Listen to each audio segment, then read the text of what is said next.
Welcome, welcome, welcome to Baden Hill. This is the last video in our Evolution of the US series, and I want you to know a little bit more about what we call the fin de siècle. This means, in French, the turn of the century. At the turn of the century, amazing things happen. It's often that way. It's almost as if people are looking toward the turn of the century as if it's the end of the world and maybe the beginning of a new one. Kind of like when we do New Year's resolutions on January 1st. So many amazing things were happening during this time, and I want to go through and tell you a little bit about some of these developments. First of all, we need to look back a little bit. We need to recognize that Darwin's ghost was hovering around the modern world. And Darwin had such a huge impact on our thinking. He caused all of us to start using the scientific method as our way to understand meaning in the universe. Now, as Christians, we see science as a wonderful thing, and we see the scientific method as helpful to see God's design. But people at this time were saying, maybe there isn't a God. And so Darwin was, because of his scientific research in the Galapagos Islands with the strange creatures there, he saw change happening over time. And he assumed that it had always been this way. And so he stretched his theory of evolution all the way back to creation. And at the turn of the century, in the year 1900, people were saying, well, wait, if we just evolved, then why do we need a creator? So the effect that Darwin had was to cause people, number one, to question their origins and where they came from, but also to look around and look forward and say, what's the meaning of life? Maybe it is just to fight for our survival, to become the most successful. Maybe there is no point to living other than to make it through and to keep from killing each other, something like that. But Darwin's ideas were very impactful in science. Let's talk about four other men who carried on this idea that we can make a more perfect world. Remember, social Darwinism was the idea you can change human beings to be perfect, and unfortunately that fell out of favor because it's such a terrible thing to abandon the weak and the hopeless. And so science still believed that they could make a perfect world, a utopia. And people like Morse, Edison, Tesla, and Marconi were responsible for revolutionizing human communication.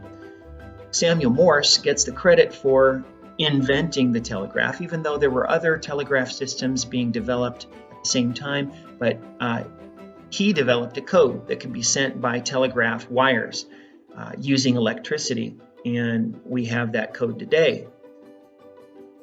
It's important to see that wires were necessary, and so those wires were cables that needed to be laid across the Atlantic Ocean or the Pacific Ocean, and from underground across great distances. So Morse had one invention, and then Edison was the one who harnessed electricity in new ways, and that's why in Southern California, the company that deals with electricity is the Edison Company. So Edison is most famous for developing the electric light, but that had positive effects, obviously, making people safer, and they could do more things in their homes without relying on candles. And honestly, it was probably safer because you didn't have candles that could start fires and kerosene lamps. But there was also a negative effect because factories and factory owners said, hey, we can have electric lights and we can lengthen the workday. So you can work 15 hours instead of just 8 hours. And so it didn't necessarily make everyone's life better. Tesla was actually a worker for Edison, and then he struck out on his own, and he gets a lot of credit. He should get a lot of credit. Today it's finally happening with electric cars. But the generation of electricity was something that he worked on throughout his life, and also the idea that you could have wireless electricity. communication. And that has been revolutionary in today's world, the idea of wireless internet and satellites and things like that. So Tesla, he should be most given credit for his invention of wireless telegraphy. Okay, telegraphy is sending telegrams or telegraphs, and so wireless meant you could do that a lot faster and without the wires, right? Marconi is the one who gets the credit for the wireless telegraph, and Marconi was an Italian, and he was a great inventor, but finally 3-4 decades later, people recognized that Tesla actually did it first, and others. So Marconi was given a lot of benefits in his own country of Italy, and we'll talk about that a little bit later. He became basically a part of the fascist government. An important event happened in 1893, which should be a little bit familiar because 92, there's something about 92, 1492. Just know it was the Columbian Exposition, a great fair in Chicago that presented the greatest cutting-edge inventions of the day. And these inventions were gathered together in Chicago and presented by people like Tesla and Edison. And so this was a huge event called the Columbian Exposition in honor of Columbus, who was Italian, and you know that he wasn't really the one to discover America, and Leif Erikson was also out there. But the main thing is that the United States has a nickname, Columbia, because of that explorer at the beginning.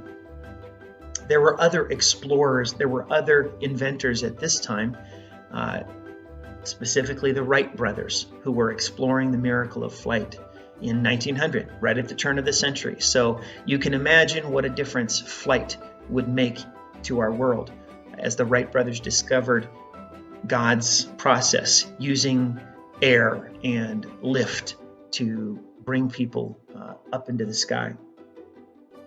Finally, we have Einstein. Einstein's theory of relativity actually was happening right at the turn of the century. We often think of it later because of atomic energy and atomic weapons, which were developed later.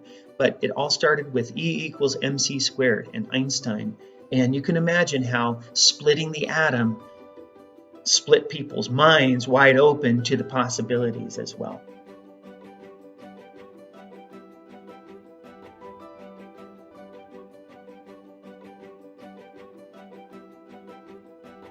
And speaking of splitting minds wide open, psychology was the next field that was being developed at the turn of the century. Freud gets most of the credit. Sigmund Freud. As a Jewish Austrian scientist, he was able to change people's thinking about thinking. And what he did is he studied people's dreams and experiences as they talked. And so it was called the talking method. And someone would lie on a couch and Dr. Freud would write down their memories and their experiences in their family. And he linked the problems that we have, which are called neuroses. A neurosis is one, and neuroses is plural. So the neuroses, the problems that we have in our mind, which we'll call the psyche, they were caused by problems in your family and things from your past that you hadn't gotten over, things that you hadn't resolved. And so he focused on those problems. Now, his student was named Carl Jung. He was a Swiss scientist, and Carl Jung actually had a little bit different idea. He said, yes, there are patterns of problems, but there are also patterns of symbols.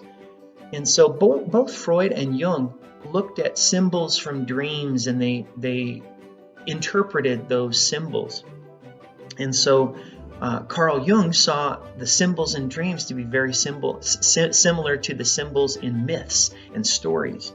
And so he saw that across humanity, we have certain patterns that are functioning in our minds.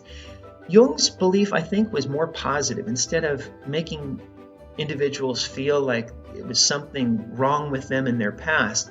He looked at how people were adjusting to their world. And in the modern world, people were broken, just like the atom, just like the psyche. They were broken apart, they were fragmented. And so it's important to see that Jung was trying to kind of put Humpty Dumpty back together again. The ideas of Freud and Jung actually spread into literature and art, and we're going to be reading a book, Call of the Wild, which was very influenced by the ideas of Freud and also some other people that we'll talk about, Darwin, for example. And so in literature, you see patterns that are similar to the survival of the fittest or Freud's ideas of dealing with psychological issues. Often characters' thoughts are revealed in a new way, and they're very scattered. And it's almost like a piece of modern art, which is hard to figure out when you look at it. But art is another area where Freud's ideas were being used. That just as the mind has been split apart into three, so the artwork is split apart. The three parts of the mind that we need to know that Freud focused on were called the id, the ego, and the superego. And the id was the part of your mind that wants to do whatever it wants to do. Gimme, gimme, gimme. The superego was the part that was the parent and said, no, no, no, you can't do that. And the ego was kind of the battleground. That's what we understand about ourselves. But Freud believed that there was so much unconscious that you aren't even aware of. So conscious is what you're aware of, and unconscious is what you aren't aware of. And so literature and art of this time are exploring what we're not aware of, the things that are buried inside of us.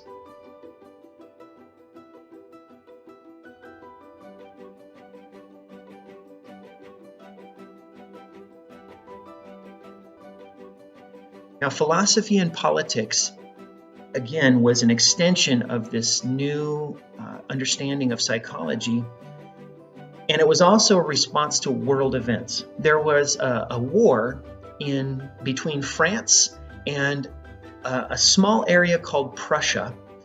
Prussia is a part of modern-day Germany, and Prussia became stronger and stronger and defeated France in the Franco-Prussian War in 1870.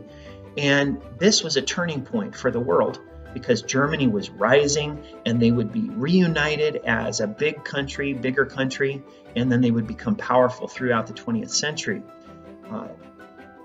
A man named Friedrich Nietzsche, he basically saw all this change happening. He saw the old being thrown away. He saw the new moving forward. And he realized, too, that the world was not the place that people had thought it was. There didn't seem to be a grand design to everything from his point of view. Now, as Christians, we do see God's design. Even in tragedy, even in the problems that are in this world, we recognize that the human condition, sin, is creating these problems, not God. But for Nietzsche, he said a very famous thing. He said, God is dead, and we have killed him. Obviously, God isn't dead, and he's not gone. But Nietzsche was talking about how people were living their life. Because of Darwin and other developments, they were moving away from a biblical worldview and belief in God. And so Nietzsche was really he was responding to the world. He wasn't making the world. But he believed in a main idea that no matter what happens in nature, no matter how nasty nature can be to us, we can rise above with our will to power. So human beings are created. From his perspective, they weren't created, they had evolved. But he was basically of the idea that human beings can have special abilities and they can rise above. And so even one group of people or one person can rise above and become a superman. Nietzsche's ideas were describing the world, describing people like Napoleon, who rose above everybody else. Even though he was short, he was able to rise above as a leader. And so Nietzsche was describing the world that was happening in the 1800s. And the thing is, it did lead to someone like Hitler thinking that one group of people, the Aryans, could be better than everybody else. and one person, Hitler, could rise above them. And so this idea, it led to bad things, and it led to abuses in the world. That isn't because Nietzsche's ideas were so evil. He had many very intelligent, interesting new ideas. Two other men were studying the human mind. I want to mention them because they're brothers. One of them was a novelist. His name was Henry James, and he wrote many stories that really got into people's minds and portrayed a realism, a new kind of realism in writing. So the writing was so realistic, not just what was described, but what was happening in people's minds. And sometimes what happens in people's minds is very different from what's going on outside of them. His brother was very interested in psychology and came up with many of the ideas that Freud developed later on, but he also studied religion, and he looked for patterns around the world. This was very common at this time, looking for patterns across religions. And another man who studied patterns was Emil Durkheim. He looked at the modern world and what it was doing to people. And Durkheim studied sociology, but he also studied socialism. Sociology is studying people in order to understand them better. And so you look at groups of people and you look at their behaviors. And one of the things that he studied was suicide. And he came to the conclusion that the modern world is oppressing people. They move to cities, they're crammed together, they have to work in factories, they fight for money and jobs and food. And there is something happening that's causing people more than ever before to consider taking their own life. And again, this loss of faith in God, I think it was a part of it. Socialism was the idea that the government needs to do something to change these terrible conditions for poor people and to help people have health care, to get people working again when the economy is not doing very well. So socialism is when the government has more power to keep people from doing bad things and to help people do good things. This leads us to two thinkers, Marx and Lenin, who thought, okay, the government won't be able to do everything on its own, but the workers eventually will rise up and they will have a revolution and they will change the government so that it's run by the workers and everybody's equal. And Marx saw the suffering in the world and he tried to do something about it, but it was 60 years before things started happening in Lenin's country, Russia. And Lenin was a part of the Russian Revolution because Russia was so slow compared to the rest of the world to develop democracy and ways that even poor people could have a voice and could change the way things were.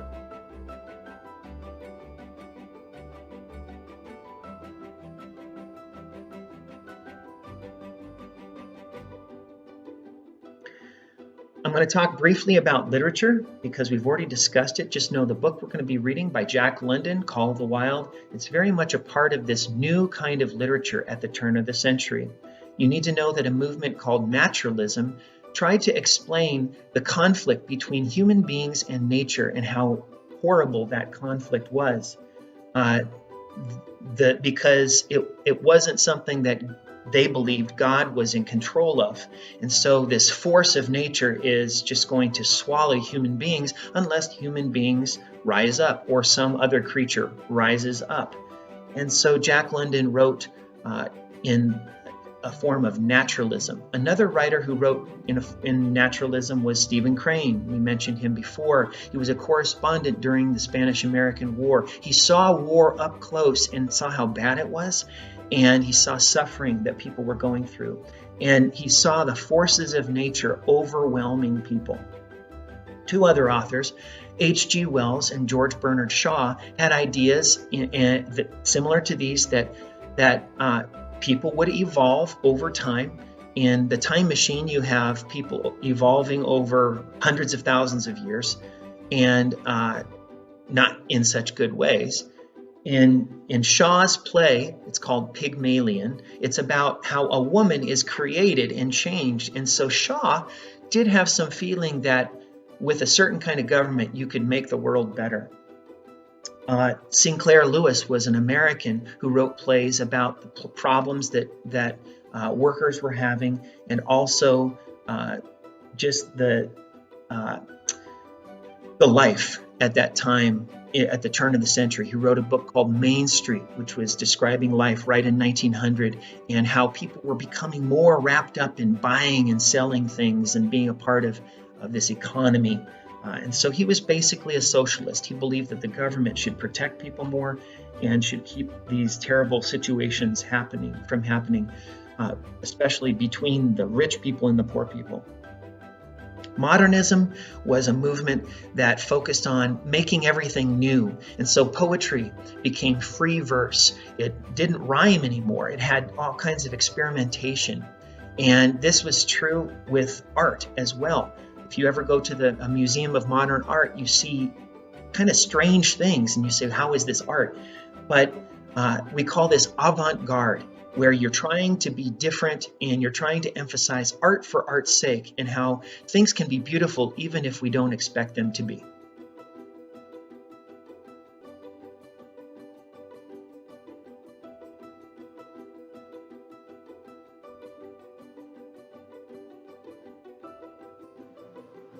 So, in many ways, the turn of the century, the fin de siècle, was a time of apocalypse.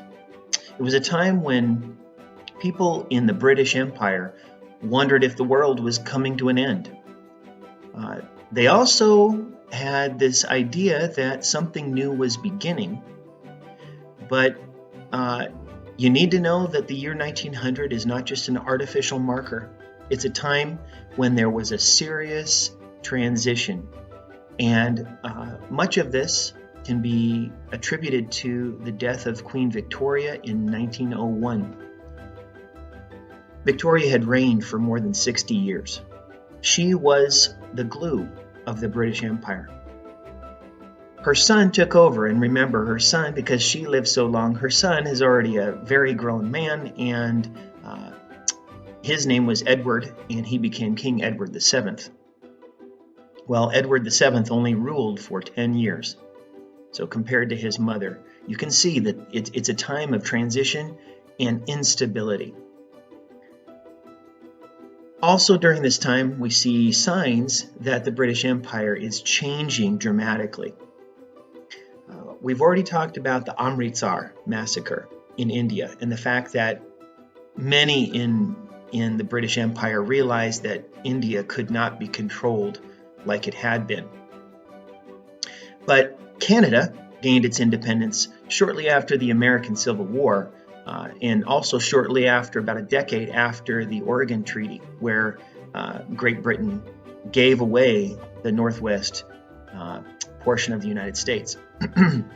So Canada gained its independence in 1867, and Australia gained its independence right at the turn of the century, and at 1900. And so, those are huge changes.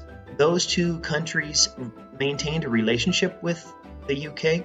They were a commonwealth, which meant that they had, not a feeling of animosity. We would say they weren't enemies, but they were definitely independent now, and so the empire was changing.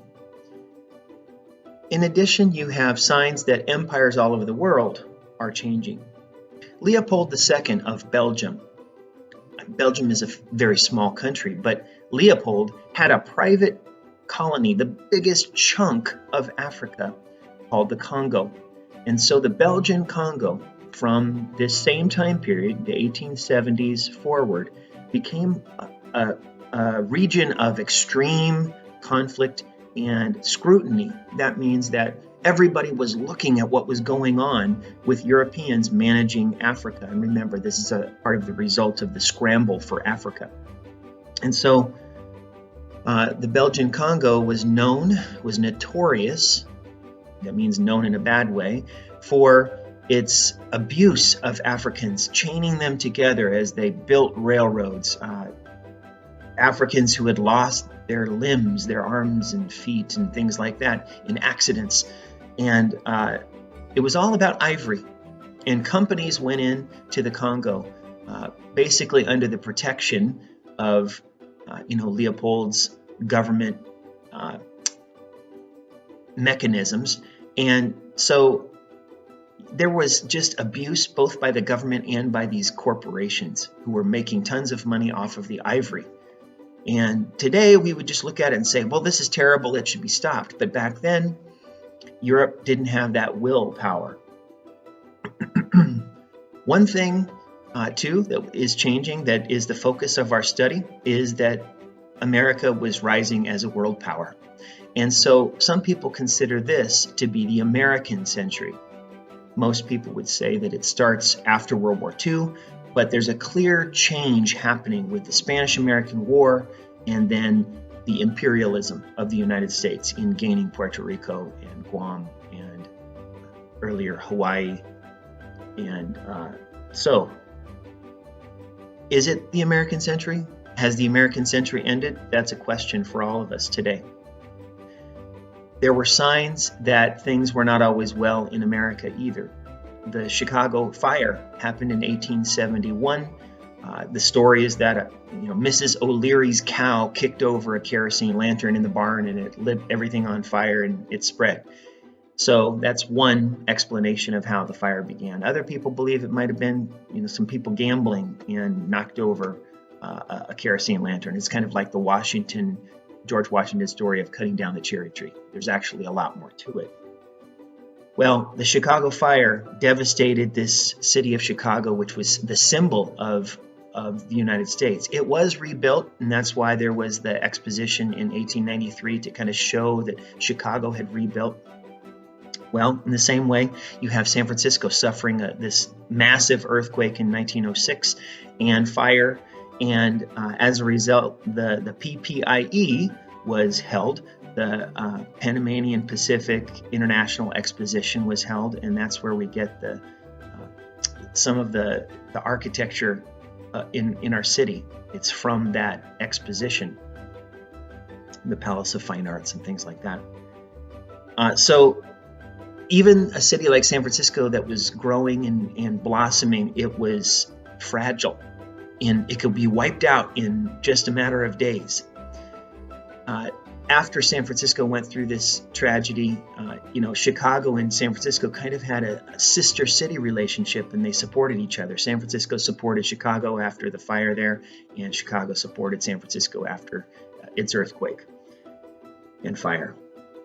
Finally, we have the Titanic disaster, which represents this time period so perfectly. This idea that technology can push us forward and we can do anything and we can have progress.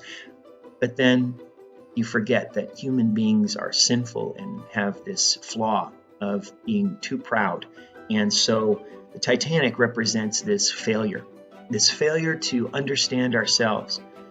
There were obviously people after the Titanic who said, we'll make a bigger ship, a stronger ship, and it will never sink. But we always have these ghosts, this feeling that we don't know ourselves as well as we should. I hope that this turns us all back to understand who God is and be humble in His presence. But that is something that, again, it's not something that government decides. It's simply my personal hope for all of us. God bless y'all.